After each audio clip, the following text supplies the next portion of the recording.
اچھے لوگوں کی پہچان یہ ہے کہ وہ جہاں رہتے ہیں جو کام کرتے ہیں وہاں سے سیکھتے رہتے ہیں۔ آپ کو بھی جہاں بھی رہنا ہے وہاں سے سیکھتے رہنا ہے۔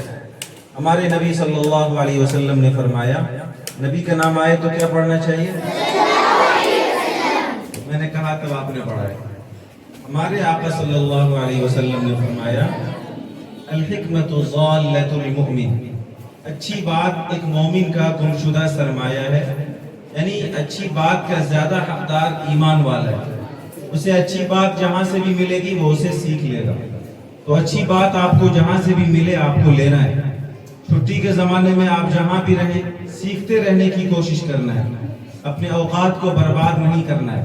ٹائم از کوشش دین گولڈ، انگریزی میں ایک مشہور کہاوت ہے کہ وقت سونے سے بھی زیادہ قیمتی۔ آپ کے پاس گولڈ کا کوئی زیور ہو، سونے کا کوئی زیور ہو، ظاہر سی بات ہے گھر میں آپ نے دیکھا ہوگا کہ اس کو امی بڑی حفاظت سے رکھتی ہے، رکھتی کہ نہیں رکھتی ہے؟ اس سے بھی زیادہ قیمتی چیز کیا ہے ہمارے پاس؟ ہمارا وقت۔ سونا اگر برباد ہو جائے تو وہ دوبارہ آ سکتا ہے کہ نہیں آ سکتا ہے؟ لیکن جس کا ٹائم برباد ہو گیا اس کے پاس ٹائم دوبارہ نہیں آ سکتا۔ گیا ٹائم، گیا وقت پھر ہاتھ آتا نہیں، گیا وقت پھر ہاتھ آتا نہیں۔ لہذا آپ کے پاس جو وقت ہے اس وقت کی آپ قدر کیجئے۔ وقت کی قدر کرنا کیا ہے کہ چھٹی کے زمانے میں بھی ہمیں سیکھتے سکھاتے رہنا ہے۔ ہمارے آقا صلی اللہ علیہ وسلم نے فرمایا، پھر آپ درود بھول گئے، سب کا دھیان گھر پہ۔ ہمارے آقا صلی اللہ علیہ وسلم نے فرمایا، من حسن اسلام المرء ترکہ ما لا یعنی، ایک مسلمان کے اسلام کی یہ خوبی ہے کہ وہ لا یعنی کاموں سے بچتا ہے، غیر مفید کاموں سے بچتا ہے، یعنی کہ اپنے ٹائم کو ایسے کاموں میں نہیں لگاتا جس میں کوئی فائدہ نہ ہو۔ جیسے گھر پہ ہیں آپ نے موبائل لیا اور آپ نے اس میں کارٹون دیکھنا شروع کیا۔ میرا سوال ہے کہ اس میں کیا فائدہ ہو رہا ہے آپ کا؟ کارٹون دیکھنے کا فائدہ؟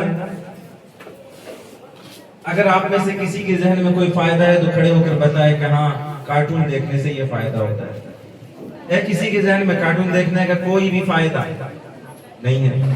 تو جس کام کا کوئی فائدہ نہیں ہے ہمیں وہ کام نہیں کرنا ہے، بلکہ الٹا نقصان ہے۔ جو بچے یا جو لوگ موبائل زیادہ استعمال کرتے ہیں ان کا وقت برباد ہوتا ہے، اور وقت برباد کرنے والے لوگ کبھی بڑا کام نہیں کر سکتے۔ تو آپ کو بڑا کام کرنا ہے یا بڑا کام نہیں کرنا ہے؟ بڑا کام کرنا ہے، اس لیے اپنے وقت کو کارآمد بنانا ہے، اپنے وقت کا صحیح استعمال کرنا ہے۔ انگریزی میں ایک کہاوت ہے، a woman with true education is the best instrument to change society۔ بیٹی اچھی تعلیم و تربیت کے ساتھ سماج کو بدلنے کے لیے سب سے زیادہ مفید اور کارآمد سرمایہ ہے۔ یعنی کسی کے گھر کو بدلنا ہو، کسی گھر کے ماحول کو چینج کرنا ہو، کسی گھر میں سب لوگ آلسی ہیں، ٹائم برباد کرتے ہیں، اس گھر کو بدلنا ہے، سب کو چست بنانا ہے۔ آپ کو پتہ ہے کہ وہ کون کر سکتا ہے آسانی کے ساتھ؟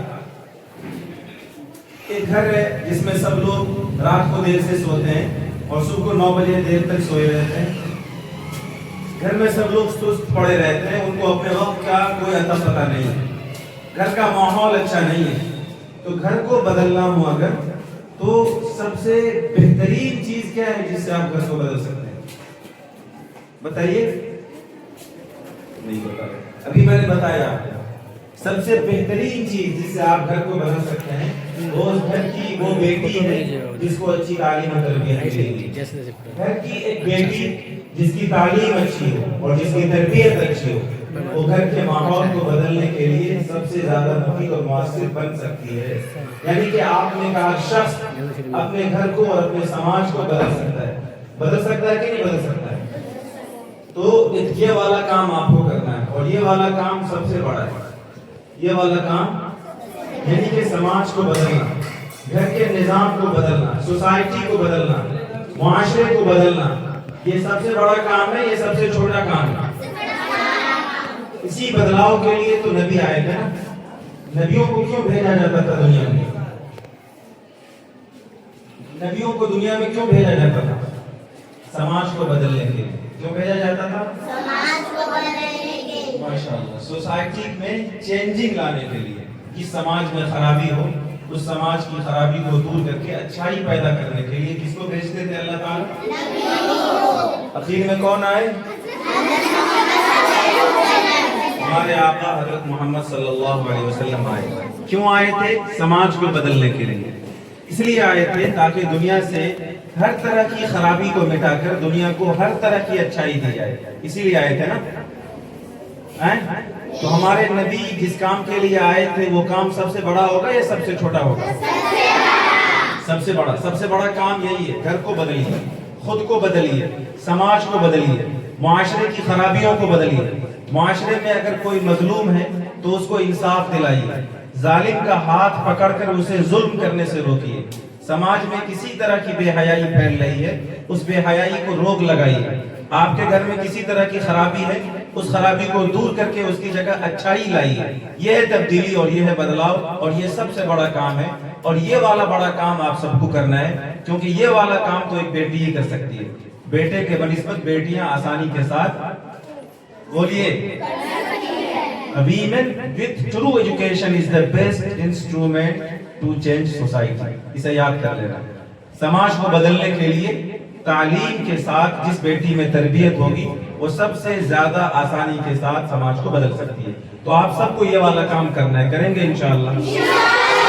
मैं अभी ये कह रहा था कि तब्दीली पैदा करना, समाज में बदलाव लाना, ये सबसे बड़ा काम है। यही काम आजकल हम लोग नहीं कर पा रहे। हम लोग इदारे चलाते हैं, हम लोग पढ़ते हैं, हम लोग पढ़ाते हैं, हम लोग पैसे कमाते हैं। दुनिया चांद पर पहुंच गई कि नहीं पहुंच गई? लेकिन समाज में खराबियां फैल रही है, फैलती चली जा रही है, बुराइयां बढ़ती चली जा रही है। तो ये समाज में जो बदलाव है, ये बदलाव कैसे पैदा होगा? ये बदलाव जाहिर सी बात है कि उसी वक्त आएगा जब हम लौट पीछे की तरफ गर्दिश अय्याम। ये जमाना तभी बदलेगा कि जब इस जमाने को और इस समाज और सोसाइटी को पैदा करने वाले अल्लाह की तालीम को हम मानेंगे। मैं अभी बात कर रहा था कि हमारे नबी सल्लल्लाहु अलैहि वसल्लम आए थे समाज को बदलने के लिए। समाज में क्या खराबियां थी उस वक्त? जो हमारी हिस्ट्री है, इस्लामिक हिस्ट्री या दुनिया की तारीख पढ़िएगा, आज से 1400 साल पहले दुनिया की क्या सूरत हाल थी। मैं एक एग्जाम्पल दूं, मिसाल के तौर पर। आप लोग बेटियां हैं, इसमें अक्सर बेटियां हैं।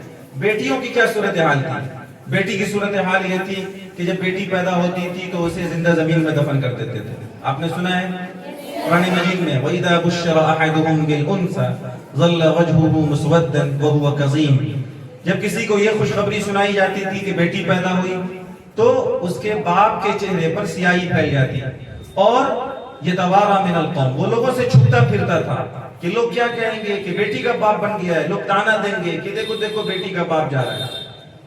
अयुमसिकुहु अला हुनिन अम यदस्सुहु फित तुराब। और फिर उसके माइंड में बस एक ही बात चलती रहती थी कि इस बेटी को जिल्लत के साथ जिंदा रख लूं या इस बेटी को जिंदा जमीन में दबा दूं। और बिल आखिर क्या करते थे? वो अपनी बेटी को जिंदा जमीन में दफन कर देते थे। अल्लाह सअमा यहकुमून। ये बहुत बुरा फैसला था जो वो करते थे। तो 1400 साल पहले बेटियों की सूरत हाल कि जब बेटी पैदा हुई तो उसे अपने लिए जिल्लत का, आर का और अपने लिए शर्म का सामान वो समझते थे और अपनी बेटी को जिंदा जमीन में दफन कर देते थे। हमारे आका रहमतुल लिल आलमीन, अल्लाह की करोड़ों रहमतें हों उनके ऊपर, वो क्या थे?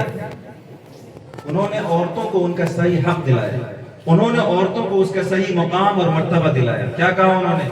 कि ये बेटियां बाई से नंगवार नहीं है, ये बेटियां जिल्लत का सामान नहीं है, बल्कि ये बेटियां रहमत हैं। क्या है? हुजूर ने फरमाया मन आला सलासा बनाती, जो आदमी 3 बेटियों को पाले पोसे, उसे अच्छा अदब सिखाए, उसे अच्छी तालीम दे, मैं और वो जन्नत में इस तरह होंगे, एक साथ होंगे। उंगली से इशारा किया। तो साहबी ने पूछा या रसूल अल्लाह, किसी के पास 2 ही बेटी हो, 3 ना हो तो? हुजूर ने फरमाया कि अगर किसी के पास 2 ही बेटी हो और वो उन 2 बेटियों को पाले पोसे, उसको अच्छा पढ़ाई लिखाए, बड़ी हो जाए, शादी कर दे, तो हुजूर ने फरमाया कि मैं और वो जन्नत में इस तरह होंगे, उस पर भी यह इनाम मिलेगा। यहाँ तक कि फरमाया गया कि अगर एक बेटी हो तब भी उसकी तालीम और तरबियत और उसकी अच्छी परवरिश पर यह वाला इनाम मिलेगा।